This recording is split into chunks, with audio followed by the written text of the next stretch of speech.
बिस्मिल्लाहिर्रहमानिर्रहीम। अस्सलाम वालेकुम।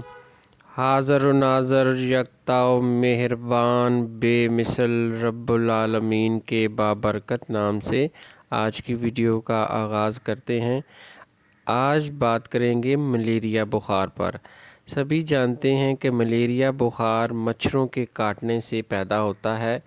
जब वही मच्छर किसी तंदुरुस्त शख्स को काटते हैं तो मलेरिया के जरासीम मच्छर के लुआब दहन के हमरा इस शख्स के खून में दाखिल हो जाते हैं।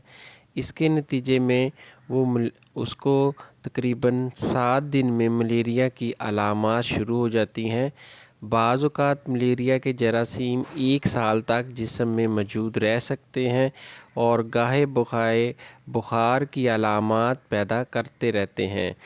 लिहाजा ऐसी सूरत में अगर आपको मलेरिया की अलामात शुरू होती हैं, जैसे कि मलेरिया की दीगर अलामात में बुखार, कपकपी, जिस्म कांपता है और बुखार 102 से 104 तक हो सकता है।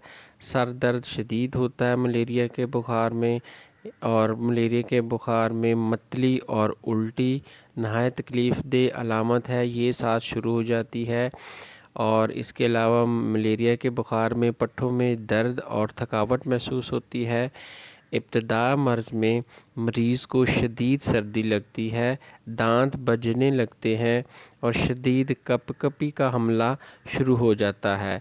जिस्म बहुत तेज़ी से कांपता है। अगर आप मरीज़ के ऊपर 2 कंबल भी दे दें तब भी उसकी सर्दी का दौरा रुक नहीं सकता और उसको सर्दी महसूस होती रहती है।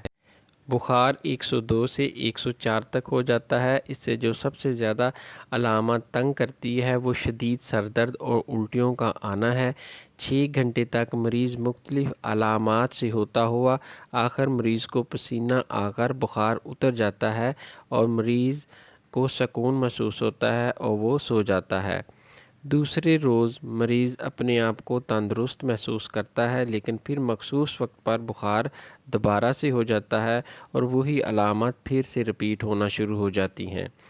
अगर इसका इलाज ना किया जाए तो शदीद अलामत की सूरत में तिल्ली बढ़ सकती है, जिगर का साइज़ बढ़ सकता है। इसके अलावा मुंह के गिर्द और कभी नाक पर दाने निकल आते हैं। और अगर ऐसी अलामात किसी मरीज़ में पाई जाती हैं तो उसके लिए ज़रूरी है कि वो अपना टेस्ट करवाए, और अगर वो पॉजिटिव आता है तो जो इसकी ट्रीटमेंट है उसके लिए लाजमी अपने मुआलिज से रजू करे। मलेरिया का बुखार ख़तरनाक हो सकता है। मलेरिया के इलाज में अगर ताख़ीर की जाए तो मरीज़ के तलफ़ होने का ख़तरा हो सकता है।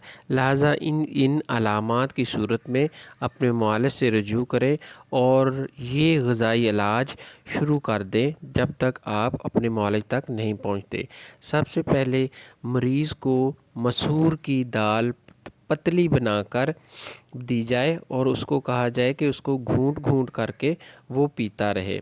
उसके बाद देसी मुर्गी की यखनी निकाल के मरीज़ को दी जाए, जिसमें हल्दी, लहसुन, काली मिर्च और थोड़ा सा नमक डाला गया हो। ऐसी यखनी बनाकर मरीज़ को दी जाए। इसके अलावा मरीज़ गोश्त भुना हुआ खा सकता है और ऊपर लेमन निचोड़कर वो भी मरीज़ खा सकता है। अगर उसको ज़्यादा उल्टियों का मसला नहीं है तो वो अपनी ग़िज़ा में शामिल कर सकता है। इसके अलावा मरीज़ को लौंग और अजवाइन का कहवा बना कर दें। इससे भी सर्दी की कैफियत रुक जाएगी, कम हो जाएगी और मरीज़ को बेहतरी महसूस होगी और उल्टी भी रुक जाएगी। इसके अलावा पुदीना और अदरक का कहवा दें, लेकिन शहद से मीठा करके दें, उसमें थोड़ा नमक भी शामिल कर दें।